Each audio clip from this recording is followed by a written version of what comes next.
All right, so let's begin by just settling in, getting the mind and body together in the same place.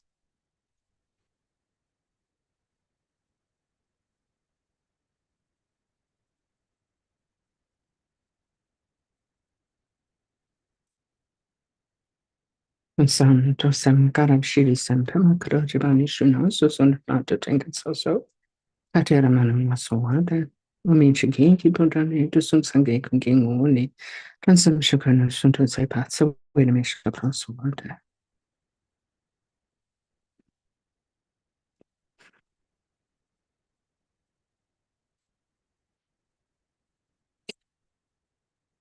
I'm going to start with our. Did I shock you? You look like startled. So we're going to start with our bodhicitta motivation. So most of you, I'm sure all of you in the room know what it is, but I don't know who's on Zoom. I don't know these people. So bodhicitta, start with our bodhicitta motivation. So bodhicitta is a Sanskrit word. It literally means awakened mind, heart. And the definition of it is the wish to attain enlightenment for the benefit of all sentient beings. So the idea behind that is that we see the suffering of others. We are aware of what they're going through. Hi, Louise. Come on in, have a seat.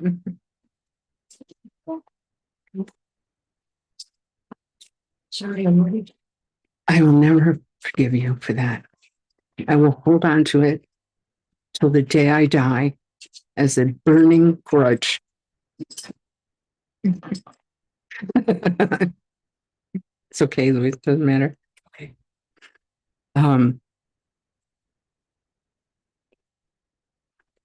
So bodhicitta begins with compassion, but it's not synonymous with compassion. Begins when we see the suffering of others and we have that feeling that arises, that kind of painful feeling, we don't want them to suffer. We want them to be free of that suffering. That's compassion. The bodhicitta has that mixed with the wisdom that understands the cause of suffering and the understanding that in order to remove the cause of suffering, we need to attain enlightenment. And in that way, we can benefit others to the most degree, to the highest degree, in the most powerful way. So that's what bodhicitta is in essence. And we try to have that as our motivation for anything positive that we do, especially Dharma related things like studying and practicing, but also just anything kind, like giving somebody a ride or, bringing someone a glass of water or just simple kind things, that we can do for others or giving to charity or whatever it is, right? We do those things with the bodhicitta motivation. It makes them so much more powerful and so much stronger. And we can also do neutral things. So there's 3 levels of activities in general, 3 types of activities, right? There's, positive actions or virtuous actions or skillful actions. There's negative actions or unskillful actions. And there is neutral. Okay. So positive and negative, we all know I don't need to say anything about that. But neutral acts are like drinking a glass of water or doing the dishes. Unless you're doing them for someone else as a kindness, that's just a neutral act, right? Or taking a shower, or getting dressed, all the sort of mundane kind of things that we do that are really neither positive nor negative in general, right?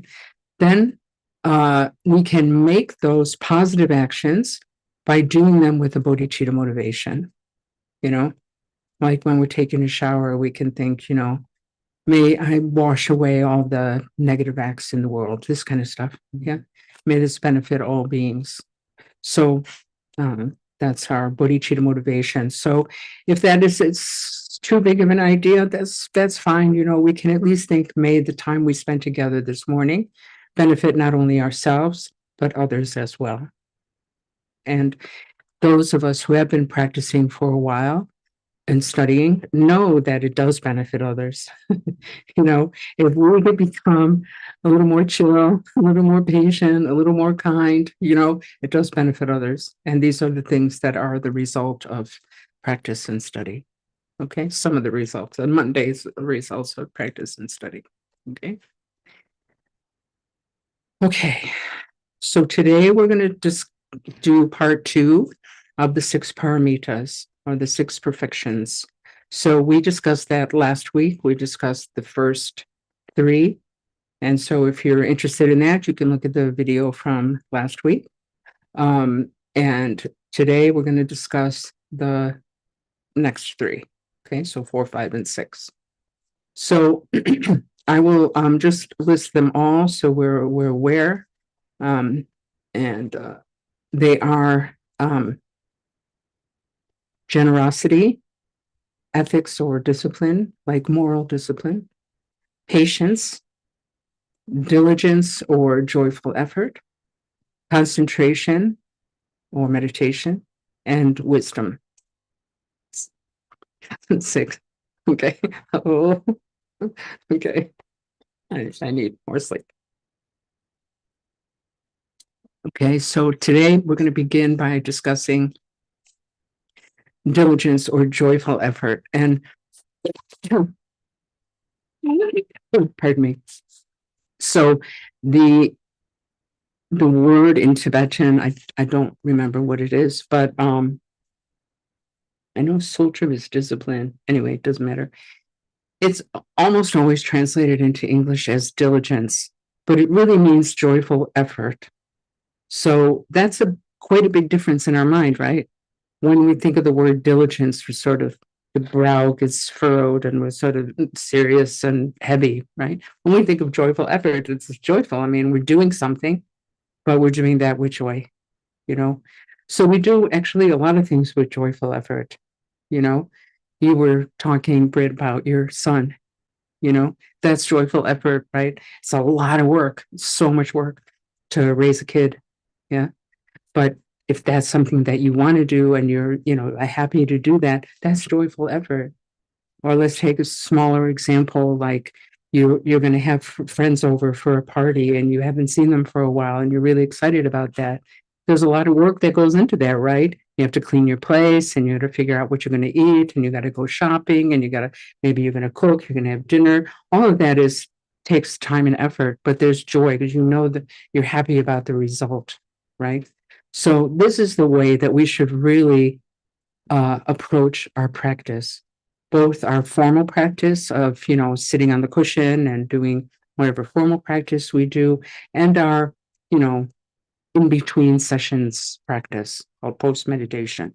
So that is things like being mindful, trying to watch our mind and act in positive ways and try to develop the positive habits to, outweigh our more negative habits, right? So if we understand, if we're going to do it this way, then we really need to understand and keep in mind the benefits of practice. Yeah, if I'm talking about now just formal practice, we should think about what are the benefits of this, right? So if we've made a commitment to practice every day, we're not always going to want to do it, okay? There's not always going to be like jumping to the cushion with great joy. It's just like that, So, and it's like that for anything any discipline that we have, right? If we are, I don't know from this, but so we're someone who runs every day or goes to the gym every day or whatever, you're not always going to want to do those things, but you do it to have that kind of discipline and you keep the end goal in mind. So it's the same, right? When we're practicing, we have to think about keep in mind why we're doing this. Yeah. The benefits of doing this for ourselves and others ultimately is complete freedom from suffering once and for all. That's huge, And if that again is too much, is too big of a concept, I would just think, this helping me to be more relaxed. It's helping me to be kinder to people, more aware, and this kind of thing. Okay. So the traditional teachings give three types of joyful effort. The first is armor-like diligence, which is kind of taking joy in doing positive actions. Okay. And we want to understand that following this path is not always easy, like I just said, but we should also have what's called like Vajra pride, Vajra confidence, which means we understand we have what it takes to do this. Okay? We have Buddha nature. We have, we have a tendency to kind of just focus on our faults and our weaknesses and our shortcomings. But really, we need to understand, like, this is the mud that the lotus comes from, you know? That's like the whole symbolism of the lotus, or a big part of the symbolism of the lotus, is it's coming from the mud, Buddha's like, we're already Buddhas within. And this path is helping us to discover that, uncover that, and realize that truth. Yeah. So we need to have this confidence. Okay. The second is diligence in action. So meaning like we try not to procrastinate, with our practice, and understanding that death can come at any time. And the teachings say like we should practice like our hair is on fire. So, that means like if your hair is on fire, let's say that whatever, you go to blow out your birthday candles and your hair catches on fire. Yeah. Well, you're not going to just sit there, and be like, it's not talking my French, and they were saying like your hair is blazing. Are you going to jump up and, try to put that out? Tra-la-la, things happen, right? So like that type of urgency, yeah. And pardon me, we need to understand that like what they call like worldly preoccupations never end. They don't stop unless what they say is they don't stop unless we put them down. So if we have a to-do list, let's say, I imagine you guys have to-do lists, and most people have a to-do list, Does it stop? Is there ever a time when there's not anything on your to-do list, No, it never does, So if we put off our practice, right? If we put off our practice because we have to answer emails, so we have to do the dishes, so we have to vacuum, like that stuff never stops. So like, when are you going to practice? We need to understand to take that time, to claim that time for our practice, And a lot of times, like, I get very caught up in that myself, like I have so much to do. I have to do this.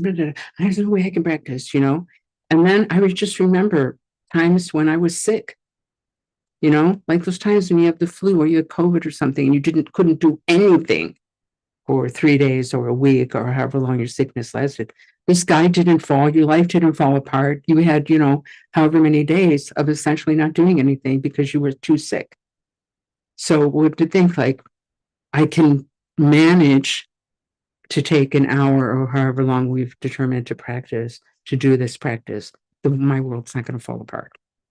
Okay. So we want to avoid laziness, the usual definition of laziness, and also what's been termed active laziness. So active laziness is like we want to sit down and practice and we decide, oh no, I really should vacuum, So with vacuuming instead, water the plants. I got to water these plants. They're all going to die right now. I don't want them, right? It's doing anything but practice. Yeah. And then it's called, the third type is diligence that cannot be stopped. So that just means like, just keep going. We just got to keep going. We can, we can fall, we can have periods where we don't do anything because we're just sick of this BS, or we can have periods where we really fall into that habit of feeling I'm too busy to do anything at all, and all of that stuff. We just should not stop because of those things. Yeah. Sometimes people get very discouraged and they're just like, ugh, I'm not good at this, or I've spent already X amount of time not doing anything. I'm just going to give up. No, just try. As long as we keep going, we will reach the final goal. All we have to do is keep going. Okay. So I like this, great intelligence with no diligence is worse than low intelligence, but great diligence. So that's very encouraging for me. I'm like, phew, I'm glad. I can just keep going. Especially with friends, like we have these translators that are there, that are all like Oxford educated, like super bright, people. And I feel pretty smart usually. And then I go over there and I'm like, oh my God, I'm so stupid, I'm so funny. Anyway, so yeah, that's joyful effort. And then concentration is, giving up distractions. So it's meditation, right?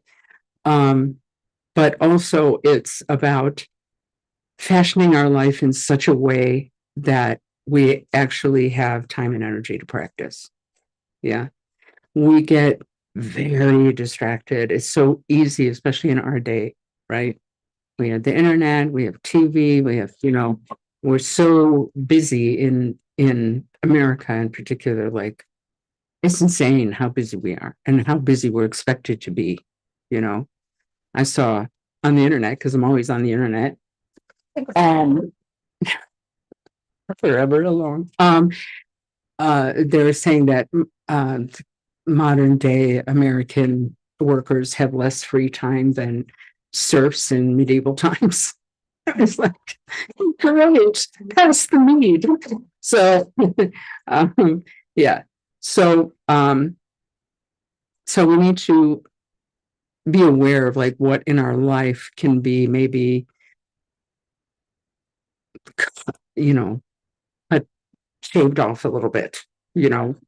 How much time are we spending playing games on the internet or, whatever it is we do. Reading romance novels. I'm sure this Louise is really into that.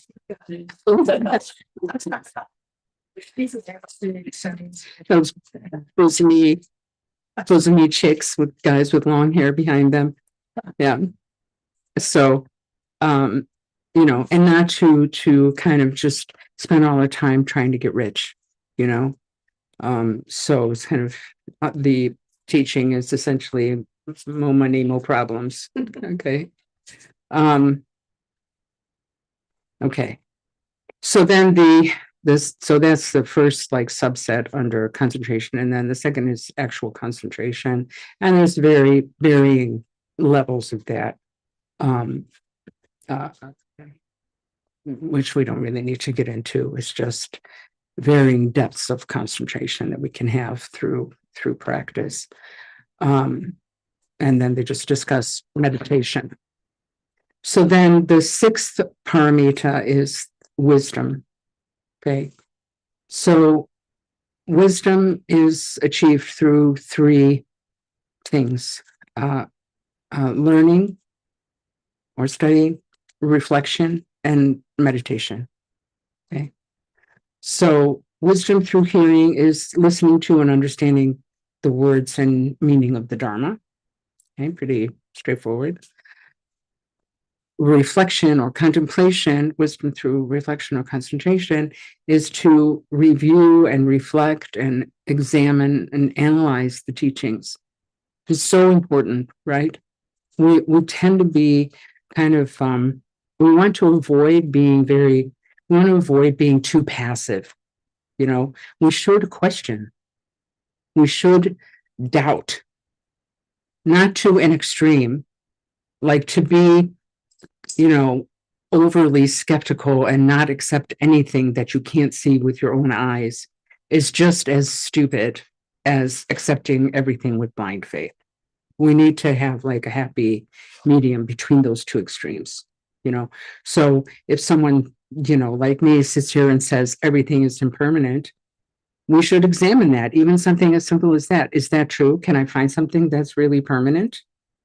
you know, and to like take home these ideas and think about them and see for yourself. Is this true? Is this not true? If it's true, how does it function in my life?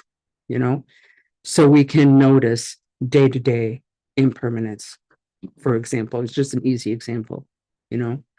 Oh, now it's, you know, now we're going into spring, maybe, you know, going into spring, hopefully.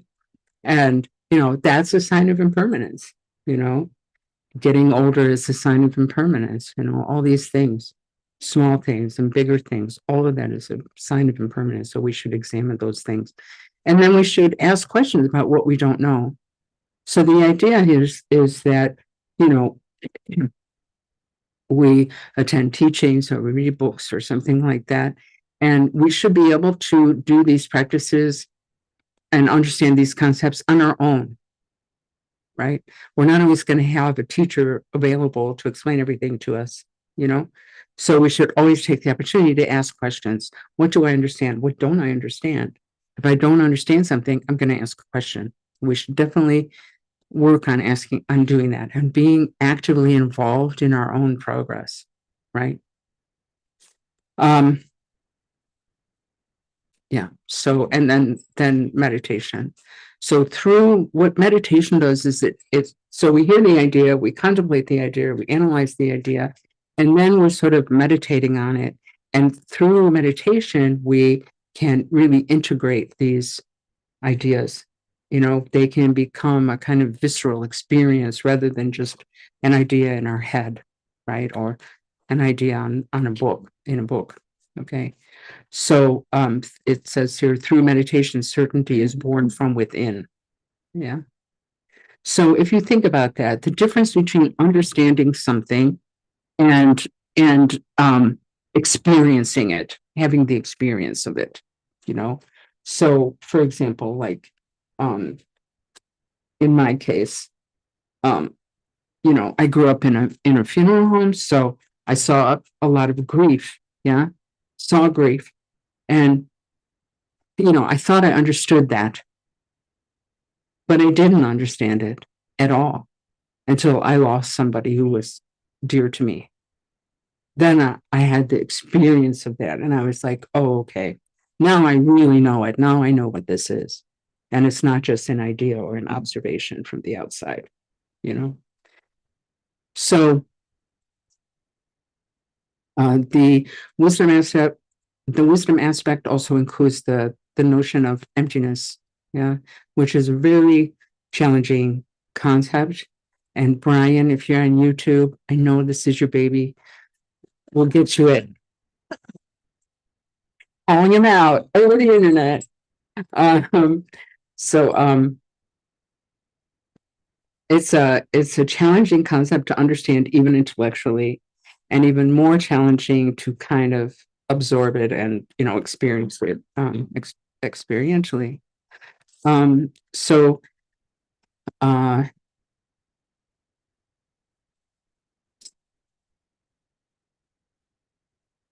doesn't mean I'm just sort of give you the Reader's Digest version, which, like, do people even understand what that means anymore? Yeah, probably not. What's this? Fortunately, it does. I say unfortunately because they just murder everything that they condemn. Yeah, I think it's Spark Notes now. No, Cliff Notes is still older. Now it's, do you know, Rachel? You all of those still exist. okay? Yeah, I think the latest is Spark Notes. This is one, this is one. Mhm. Still a thing. All right, good. So just want to be clear. Take a test with the Cliff Notes. Yes. You know, I'm just like, Those. huh? What? My mom never let me use. I know, mine either. Stupid education. So, so emptiness, it's the Sanskrit word is shunyata, and the Tibetan is chunyi. And I wish they had just left it at that, like other words, like karma and samsara and stuff that they didn't translate. So what it means is it doesn't mean empty as an empty room or empty cup. It means a kind of empty of inherent existence, empty of identifiable, truly existent selfhood. Okay, so that applies to us as individual, but it also applies to objects. Okay, it doesn't mean that things don't exist, which is a common misperception.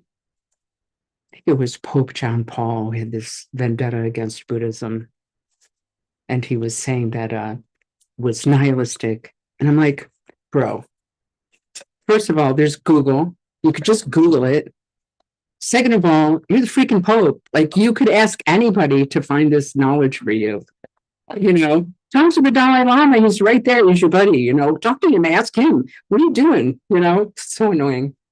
Anyway, it's my own trip. But it's not nihilistic. It's neither eternalistic nor nihilistic or nihilistic, however you want to approach it.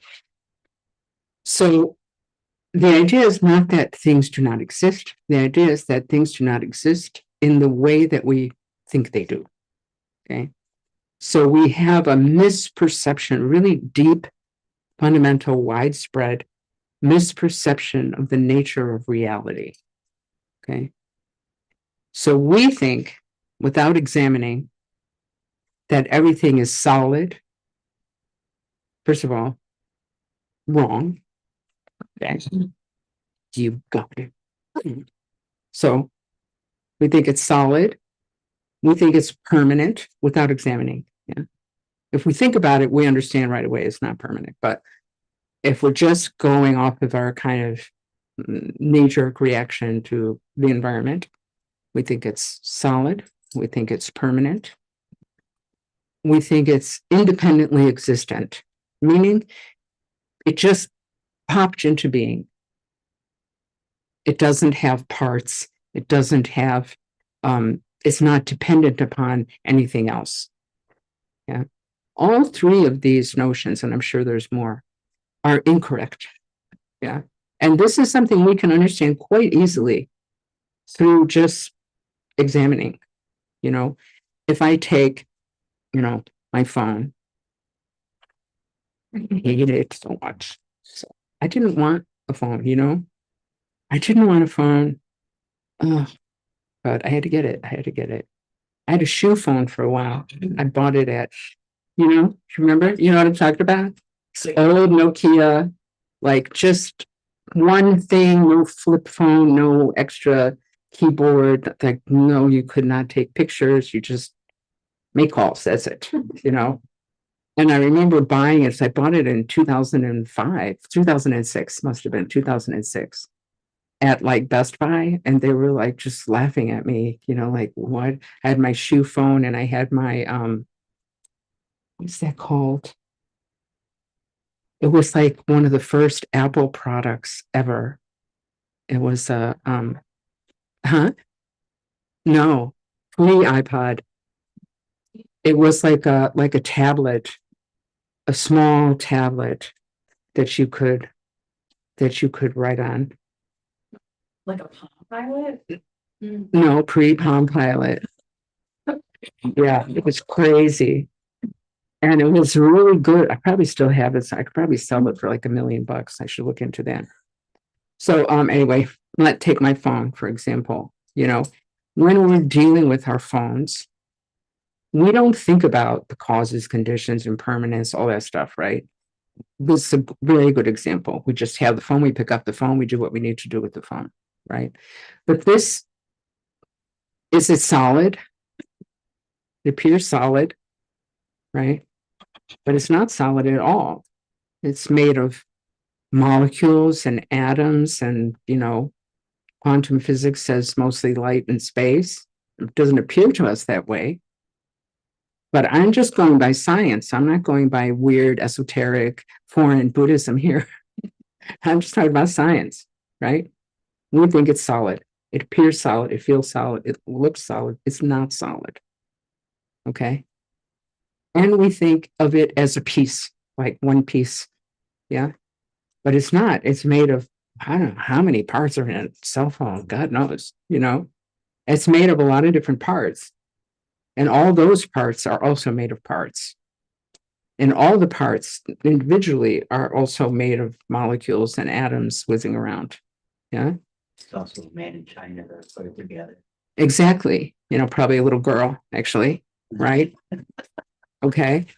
Then you come to that, then you have all the other things that go into this phone being here in my hand right now, right? I go back another step, the people in the store who sold it, the ones who shipped it, the ones in China who made it, the ones who designed it, yeah, and like the bologna sandwich they had for lunch, right? All of that, hopefully they didn't eat, they had a tofu sandwich or something, but anyway, right? All of that comes together. All of that is part of this phone. And these are things that we don't perceive. Yeah. Then, is this phone permanent? I'm worried about messing something up now. Get rid of all my stuff. Huh? It'll be outdated in 3 months. It's already outdated. Okay. Yeah, it's like an 11 or something. I keep them longer, they just die, because I think there's like this planned obsolescence where like, Exactly. certain, if they slow down, you try and factory reset them, erase their memory, start them over, and you get a couple more years, but they don't last forever. No, It's really long. Oh yeah, they do, so you buy more. exactly. So it's not permanent. Okay. It's not permanent by virtue of what you guys just said. And if you couldn't hear them on YouTube, I don't know, but if you couldn't hear them, they were just talking about planned obsolescence, and that even if you want to keep it for forever, you can't. Okay. But also, like, if I drop this in the wrong way, it breaks. Yeah. And I have these like like those things, hooks where you can hang your pans, right? And it's like right above this island. And I had my phone face up on the thing. And I was getting off a pan, and it has like these heavy hooks. Yeah. And the hook came down point first and just went, into my phone. Oh, everything's impermanent. Jesus Christ. Come on, I need you to wrestle with that. Okay, I got it. I got it. So that's a good example, right? This is not a stable thing that I put something together. Yeah, I could have just broke my computer right there, Yeah. So we anyway.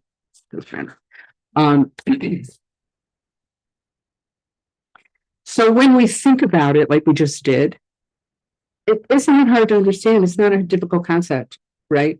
We don't need to have a PhD and go to Oxford to understand all those things that we just talked about regarding the phone, right? But understanding it intellectually is different from realizing it experientially, okay? If we break our phone, or a phone gets stolen, or something like that, and we're shocked, we have not realized impermanence. This perfect example. Yeah. If we realized deeply, had a realization of impermanence, we would not be surprised. Right? Oh, of course my phone broke. That's the nature of the phone. It's the nature of everything. They break, they die, they change. Right? So that's what meditation does, is it helps us to integrate these ideas so that it becomes a realization rather than just an intellectual understanding. Okay. All right. So those are the 6 paramitas. Okay. So how are these? Well, let me just say, the thing that makes these different, things like patience, let's say, which is the 3rd one, okay, or generosity. Let's take generosity as an example. That's the first paramita, generosity. What makes that a paramita or perfection? What makes that different from ordinary generosity? Like okay. I'll just answer the question for myself. So what makes that different from ordinary generosity is the merging of generosity with wisdom. Okay. With the wisdom of emptiness, or with the wisdom of understanding the true nature of reality. Yeah. So how this works in regard, so each one should be paired with wisdom, generosity paired with wisdom, joyful effort paired with wisdom, patience paired with wisdom, etc. Okay. So generosity paired with wisdom, the example there is, if I'm gonna give my phone to Louise as a gift, I so wish that I could just get rid of it. I can't tell you how much I hate it. Anyway, it's my problem. So if I give my phone to Louise as a gesture of generosity because she needs a phone, maybe I'm getting a new phone. I don't need this one anymore. Ordinary generosity is I see myself as permanent, truly existent, solid, inherently existent, all the things. I see the phone that way, and I see her that way. And I see the action of giving it to her that way. The perfection of generosity is to, what they say, be free of concepts of subject, object, and action. So that means I see myself in the way that we just described seeing the phone. Yeah. Empty of inherent existence, made of parts, changing all the time, breakable, older I get, the more breakable I become. Yeah. Right.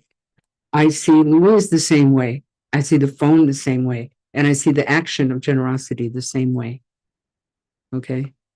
So we should try, the practice is to try to keep these things in mind with any of these 6 or any of the previous 5, let's say, that we're doing when we're being generous, when we're being disciplined, have moral discipline, when we are practicing patience, diligence, and concentration.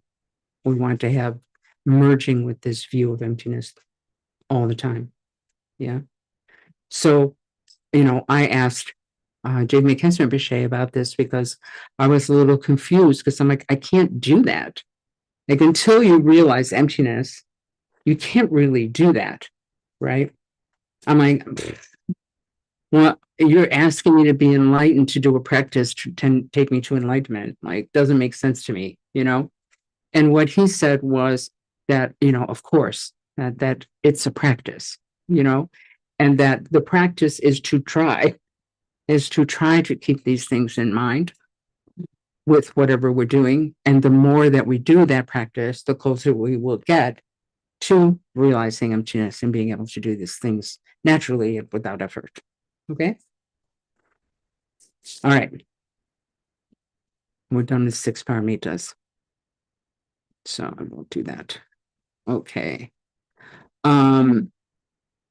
Okay. So let's do some meditation.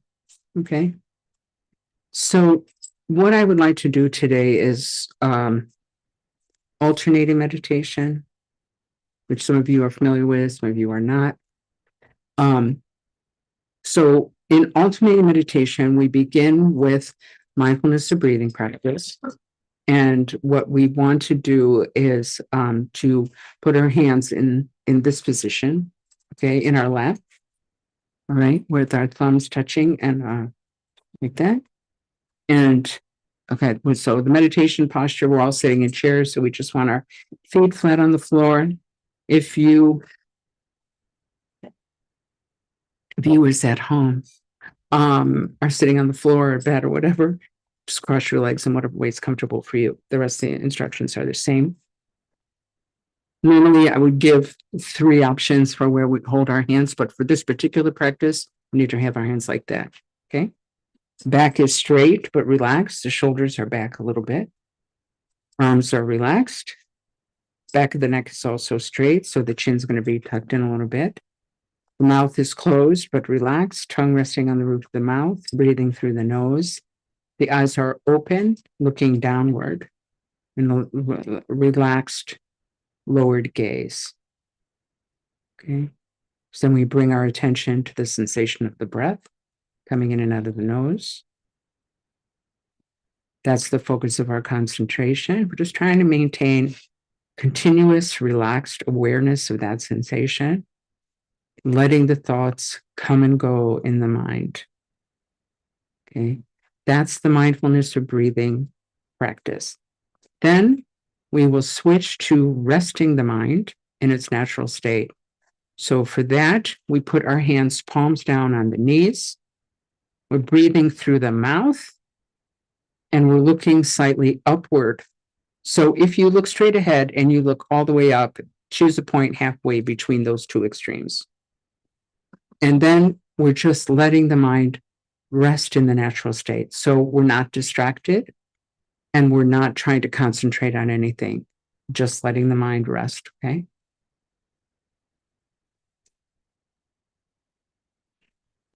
So we're going to switch between those. And I will say switch, and then you switch. And in the beginning, I will give you more instructions, and then I will just say switch once you know what you're doing. Okay. All right. So let's begin with mindfulness of breathing practice. So hands like this. Okay. Bring awareness to the sensation of the breath. Mouth is closed, eyes looking downward, letting the thoughts come and go without following after them. Maintaining continuous awareness of the breath and bringing the mind back if we get distracted. Okay, so please begin that now.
Switch.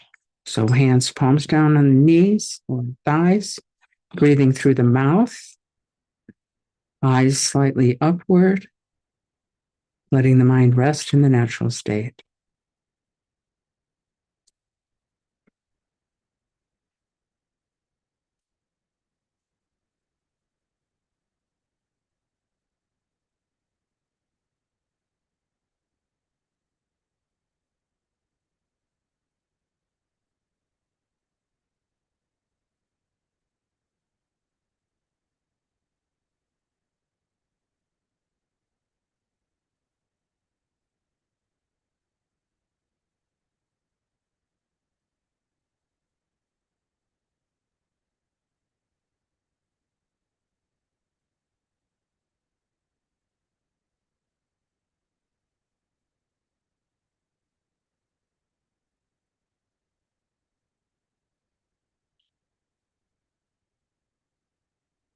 Switch, mindfulness of breathing, hands in the meditation mudra, mouth closed, breathing through the nose, looking downward, relaxed gaze, focusing on the sensation of the breath, letting the thoughts come and go.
Switch.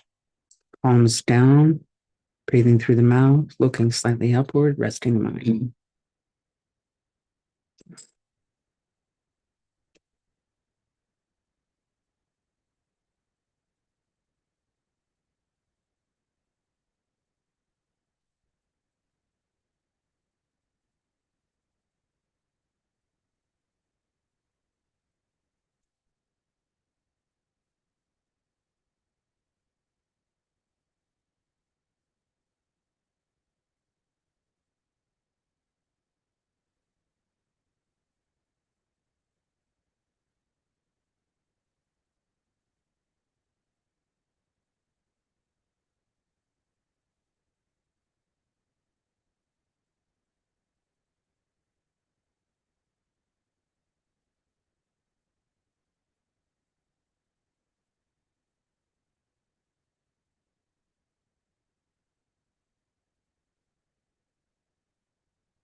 Switch.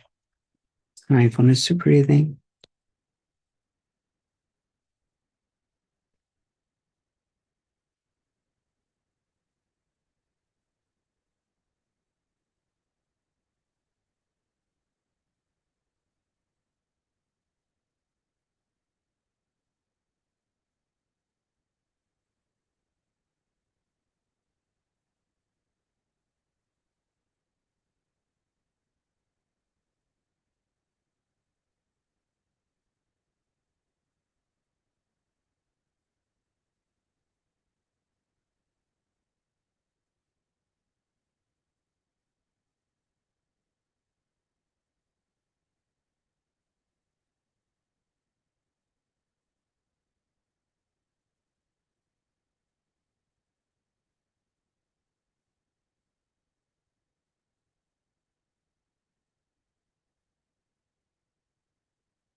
Switch. Resting the mind.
Switch. Mindfulness to breathing.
Switch, resting mind.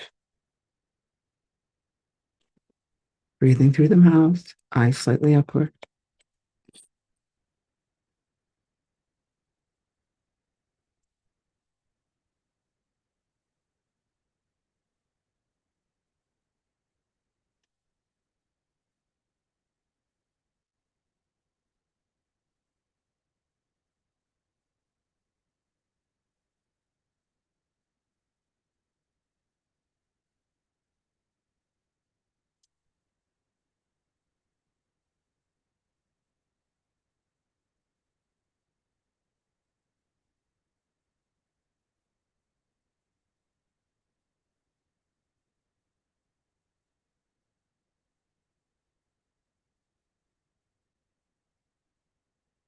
Okay. And the meditation now.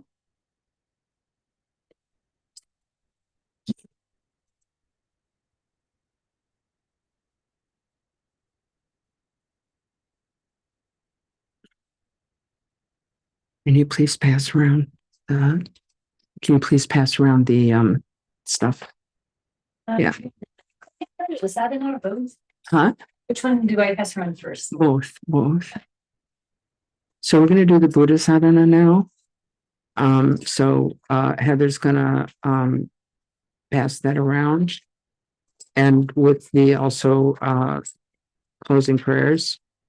So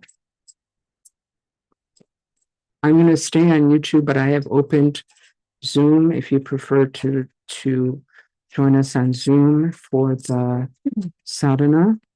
Should be open. Let's see, I'm a little bit confused here.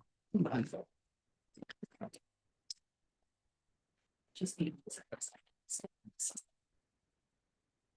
Maybe it's nice. Okay. Just gonna double check. No, it should not be unlocked. It should not have a waiting room. Okay. Here we go. I just need you closing. So for those of you here, if you hi sweetheart, hi. Yeah, I was just gonna say if you need to leave, you're free to go. Like I have a choice, like I can keep you here if you don't want to. Anyway. So I am gonna share the sadhana with you on YouTube through Zoom. So confusing. Okay.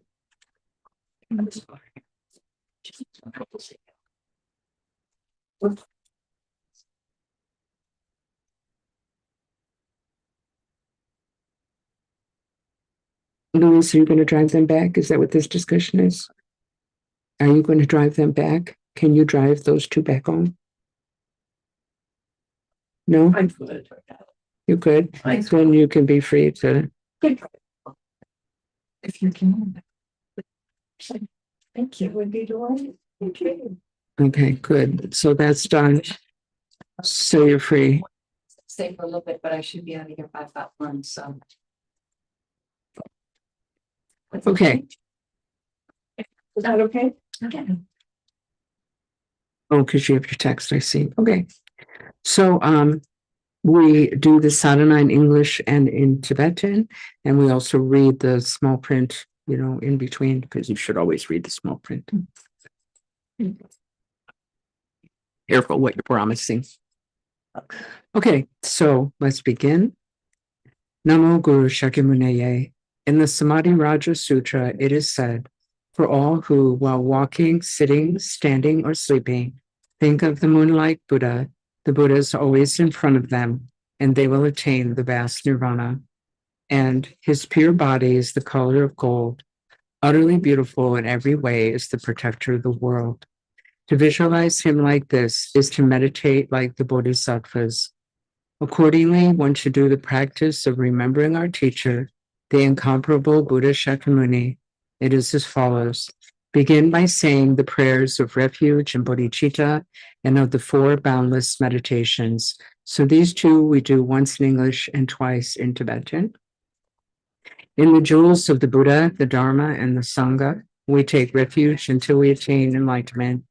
By the merit of practicing generosity and the like, may we attain Buddhahood for the benefit of beings. Sangye chudan suki chonan la chanchu padu dani kyapsu chi daige jiso ki be sunam ki drola benche sangye drupa sho sangye chudan suki chonan la chanchu padu dani kyapsu chi daige jiso ki be sunam ki Drola Penche Sange Drupa Sho. May all beings come to possess happiness and the cause of happiness. May they come to be free from suffering and the cause of suffering. May they never separate from the happiness which is without suffering. May they come to rest in the boundless equanimity which is free from both attachment to loved ones and hatred for others.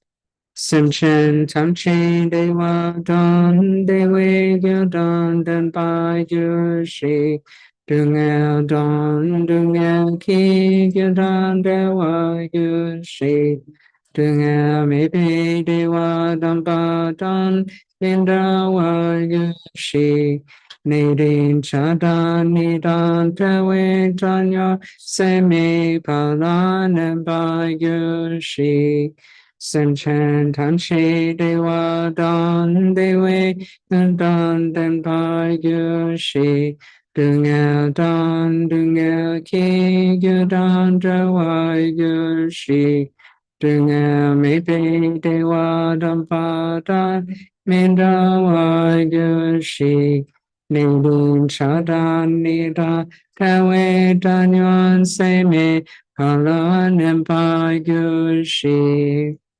The nature of all things is that though they appear, they have no real existence. Reflect on this, and from that state, visualize the Buddha as follows.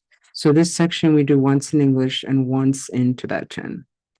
As a magical display, the union of the unborn emptiness and the unceasing manifestation of interdependent origination, visualize in front of one in the sky, infinite clouds of offerings, in the middle of which, upon a jeweled lion throne, lotus, sun, and moon, is the incomparable teacher, the lion of the Shakyas, the color of gold, endowed with the major and minor marks, wearing the 3 Dharma robes and seated in Vajra posture.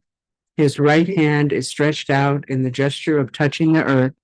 His left hand, in the mudra of equanimity, holds an alms bowl filled with nectar. He shines in splendor and majesty like a golden mountain, his wisdom filling space with a plexus of rays of light. He is surrounded by infinite retinues, hosts of exalted beings, the 8 close sons, the 16 Shiviras, and others. On those who so much as think of him, he bestows complete liberation from the 2 extremes of samsara and nirvana, the glory of supreme bliss. Visualize him as the great being who embodies all the objects of refuge. Now the Tibetan.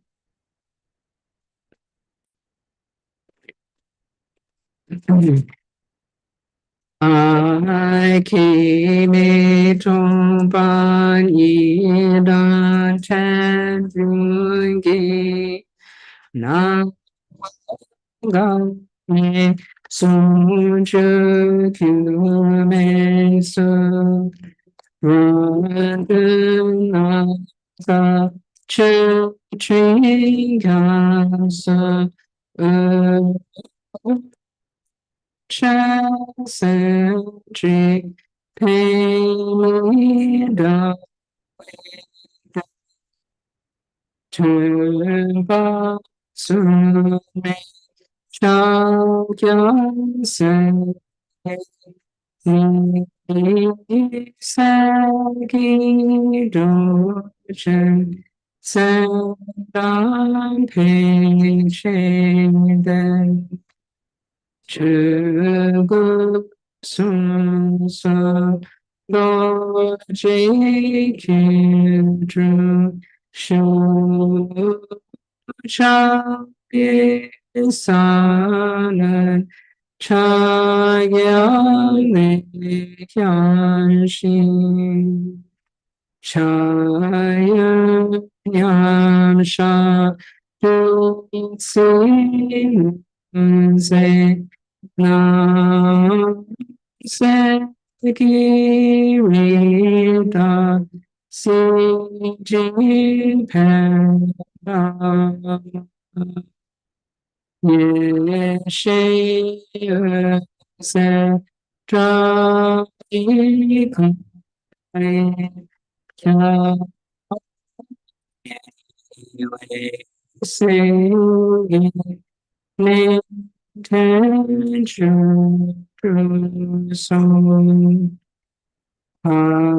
So Kyansu Ko Ki Go Shin Dran Sanki Si Shi Tan Na De Chogi Pen Sa Wa Kya Ke Be Dani Chen Osen.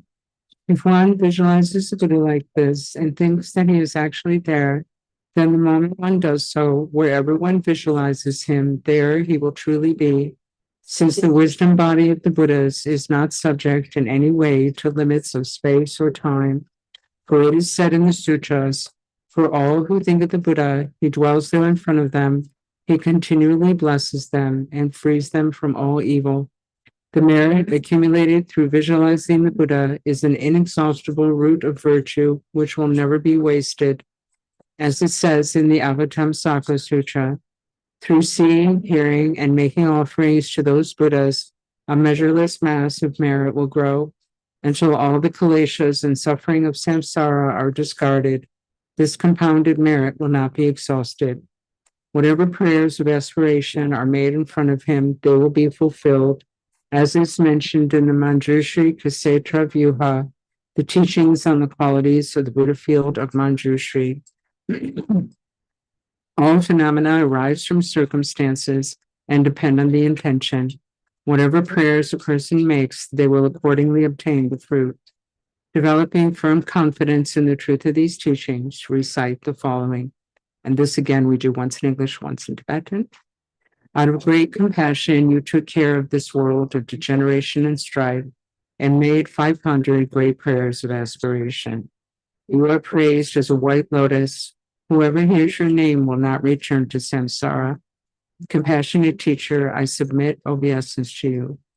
The wealth and accumulation of merit of body, speech, and mind of myself and others I offer. Visualizing them is a Samantabhadra cloud of offerings. All the negative actions and downfalls I have accumulated since beginning this time, without exception, I confess each one with strong, heartfelt regret. I rejoice at the merit accumulated in the past, present, and future by the exalted beings and by ordinary beings. The wheel of Dharma of the profound and vast teachings, I request you to turn uninterruptedly in the 10 directions. Wisdom body, like the sky, remains without changing throughout the 3 times. According to the perception of beings, you demonstrate birth and death.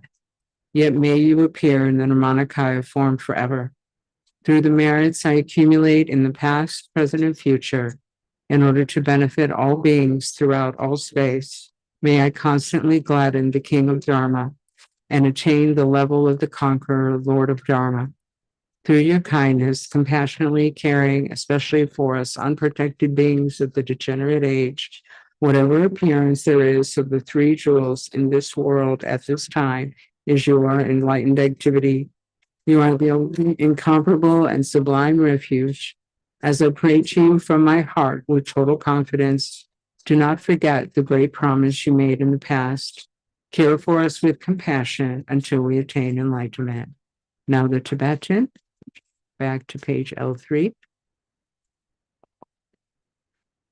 明觉全不自的你没心足内么全部那呀他披个长啊在这须弥多称巴主这全那cha三路大神公孙给所龙持切坤桑这培群的弥内本。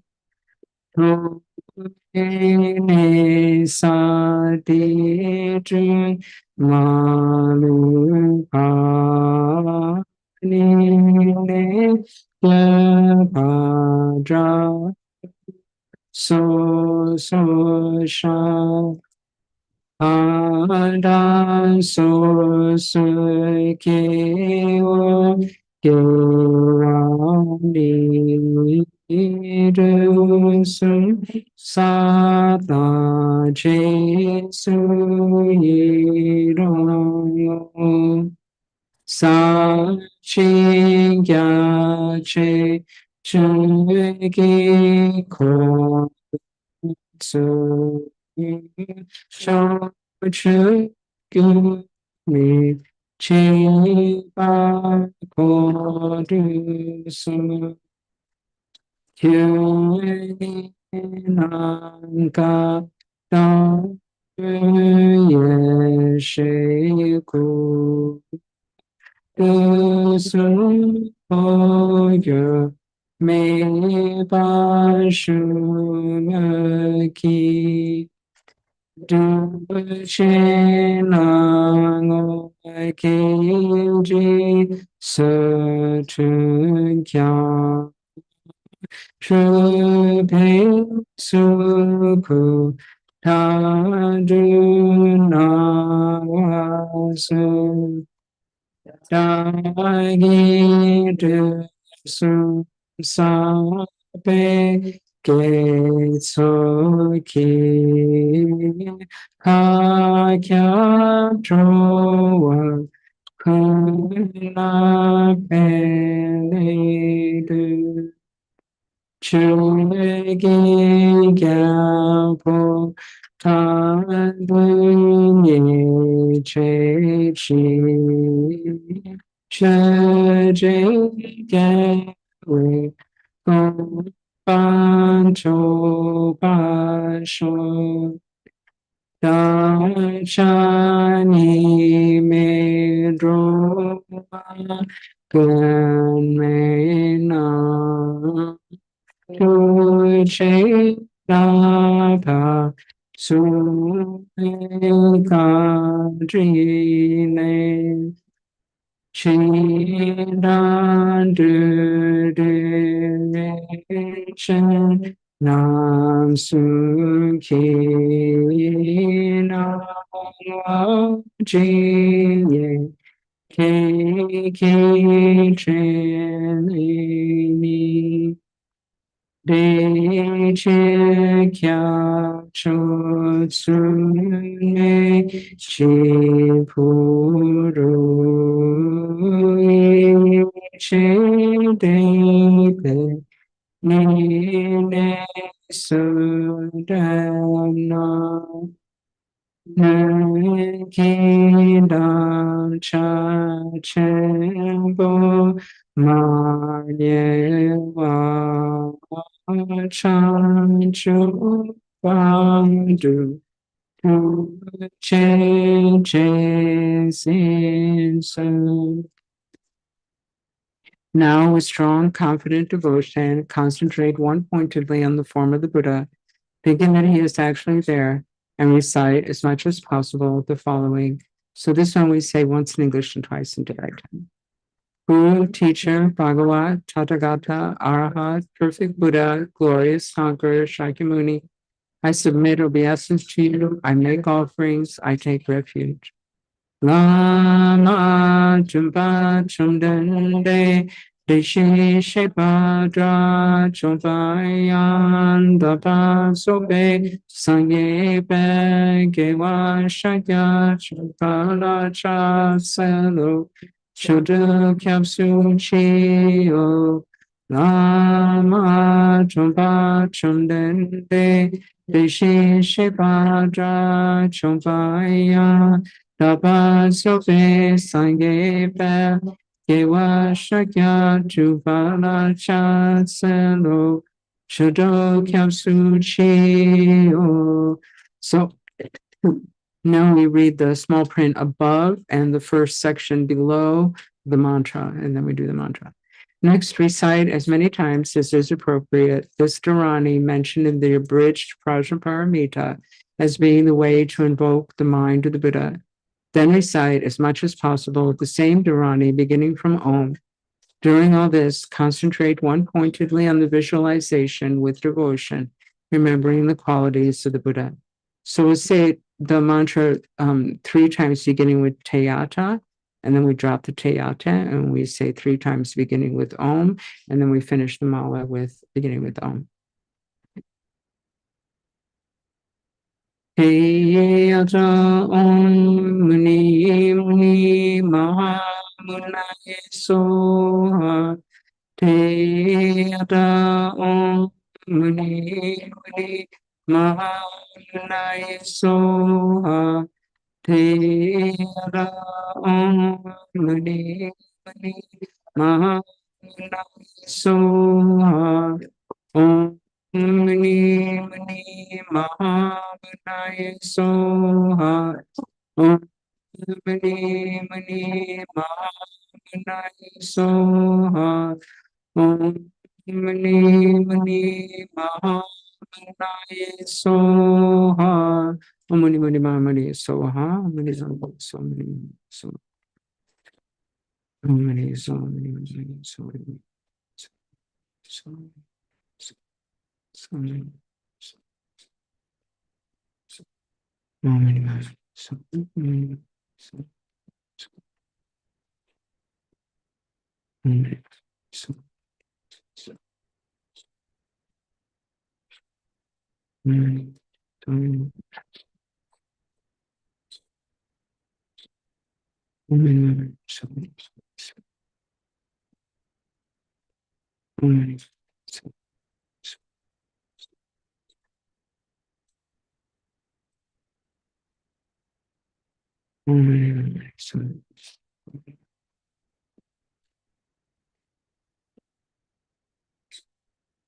many, so many.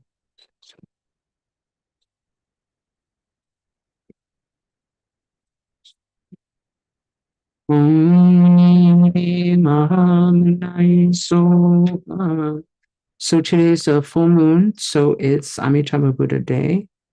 And we did not get around to putting the mantras in these things that you're holding. But this mantra is really short. It's just Om Ami Dewa Hri. It's all it's super short. Om Ami Dewa Hri. So we'll recite that, let's say 6 times out loud together, and then we'll finish the mala saying it quietly. And I can't really, maybe I could turn it around. I don't know. I'm not going to play with it because everything's unstable and I would rather keep my computer. So I just do it that way. If you can't remember it, just go back to the Muni Muni Ma Muni mantra. Okay. Om Ami Dewa Hri. Om Ami Dewa Hri. Om Ami Dewa Hri. Om Ami Dewa Hri. Om Ami Dewa Hri. Om Ami Dewa Hri. Om Ami Dewa Hri. Om Ami Dewa Hri. Om Ami Dewa Hri. Om Ami Dewa Hri. Om Ami Dewa Hri.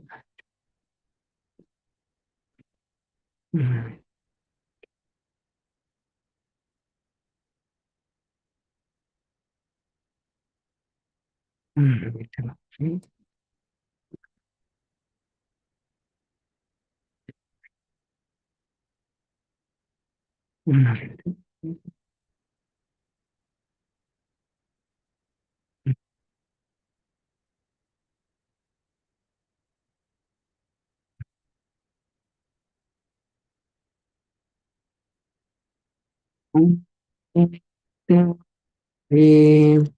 we go back to the section just under the mantra there. And we read the small print just above. So we're on page L4, okay, after the mantra, that section. Then consider through the power of reciting the names of the Buddha and reciting the Dharani. In this section, we do once in English, once in Tibetan. From the body of the Buddha shines a great light of multicolored rays of wisdom light, dispelling all the obscurations of myself and all beings, perfecting the qualities of the Mahayana path, and establishing us on the level of non-return. Chimpe kure sheki se natsope nangwa chimpe dadan samchen tam sheki riba tam she se shi teba chimpe namgi yunten sushi duke te chi yudope sanam pa yur. Now go to page L7 and we say the last 4 lines there, once in English, once in Tibetan. The ground is purified with scented water and strewn with flowers. It is adorned by Sumeru, the 4 continents, and the sun and moon. Thinking of it as a blessed Buddha field, we offer it. May all beings enjoy the happiness of the perfectly pure Buddha fields. Idam Ratna Mandala Kamniratayami. Sashi Viki Jishi Mitotra Rirab Nishti De Gempadi Sangye Shintu De Bowai Trokananda Shina Chapasho Idam Ratna Mandala Kamniratayami. Now page L9. Same thing, once in English, once in Tibetan. The last 4 lines on the page. The miraculous display of the unsurpassable wisdom appears as the intentions, deeds, prayers, knowledge, love, and ability of all the Sugatas and their offspring. May all beings become exactly like them. Deshe seche kunke duke don sepan kense nupe so lame she guntu chitrawa Hidra kona druga sho. Okay, now we say the closing prayers. So we will up here. So these we say, because the Buddha Day, we say once in English and twice in Tibetan for the long life prayers. And we'll share my screen again. Here we go. Okay. Stuff out of the way. All right. In the celestial realm, encircled by snow peaks, you are the source of every happiness and benefit. Tenzin Gyatso, Avalokiteshvara himself, may your lotus feet remain firm for 100 eons. Kanri wawe kowe shinkan su pendan dewa malu chunwene chene siwa tenzin gyatso ye shape gaga badru tengu shi. Kanri wawe kowe shinkan su pendan dewa malu chunwene chene siwa tenzin gyatso ye Shabe Gaga Badu Dengu Shi. Om Swasti, in the vast expanse of your fearless wisdom, shine the 100,000 cooling light rays of your all-pervading great love, dispelling the anguish of beings in this degenerate age. O supreme jewel of space, regent of Buddhas and Bodhisattvas, remain with us continuously, we pray. Om Swasti Jigme Kempe Kalo Yamparu Kunkab Session Suse Pundawa Nidu Dusam Namge Nogucho Seche Gawe Shakinta Suso Jigme Kempe Kalo Yamparu Kungab se chen se se pum dawa. Nido dun sanam ke no bucho. Se che gawe shakin da su so. Om Swasti, through dependent causation and the blessings of the infinity of long life deities, may Pema Wangyal, prophesied magical emanation of the Taku and Setro, be firm in body, speech, and mind, like the king of the sounding drum, Amitabha, and may the great waves of his wishes for the teachings and beings spread out to their ultimate extent. Om Swasti Sevakyam Sochin Laktin June Rinzin Dakse Gyutu Penmawang Sansun Nadre Gyapol Tatene Lachen Den De Shaitan Tage Sho Sevakyam Sochin Laktin June Rinzin Dakse Gyutu Penmawang Sansun Nadre Gyapol Tatene Tender Shaitan Taige Sho. We pray for the good health of the lamas. We pray for their precious lives to be long. We pray for their activities to spread and increase. May we be blessed never to part from them. Lama Kungam Sambo Sawade Chadu Kwese Riwa Sawade Trine Tashin Gepa Sawade Lama Dandre wa me pa chingi lo.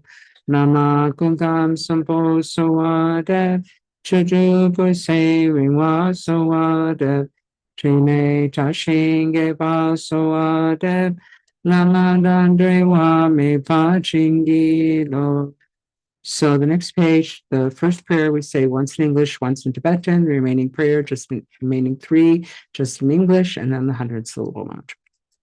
By this merit, may all attain omniscience, may defeat the enemy of wrongdoing. From the stormy waves of birth, old age, sickness, and death, from the ocean of cyclic existence, may I free all beings. Sonandi tamche sepani, Tone pedranam pancheshi, Heganaji palon trupai, Sipet sole doa sho. May bodhicitta, precious and sublime, arise where it has not yet come to be, and where it has arisen, may it never fail, but grow and flourish ever more and more. As long as space endures, as long as sentient beings remain, until then, may I too remain and dispel the miseries of the world, ever absorbed in the display of divine forms and primordial awareness, appearing sound and perception in the state of divinities, mantras, and dharmakaya. May I, inseparable from the practice of the profound and secret great yoga, attain within the essence of mind the state of one pace. Om Vajra Sattva Samaya Manupalaya Vajra Sattva Chinopa Tishta Drito Me Bhava Suto Kayo Me Bhava Supo Kayo Me Bhava Anurakto Me Bhava Sawa Siddhi Me Prayatsa Sawa Sutsame Chitam Shriyam Kuruham Ha ha ha ha hom Bhagavan Savatata Gata Vajramame Munsa Vajriba Samaya Sattva.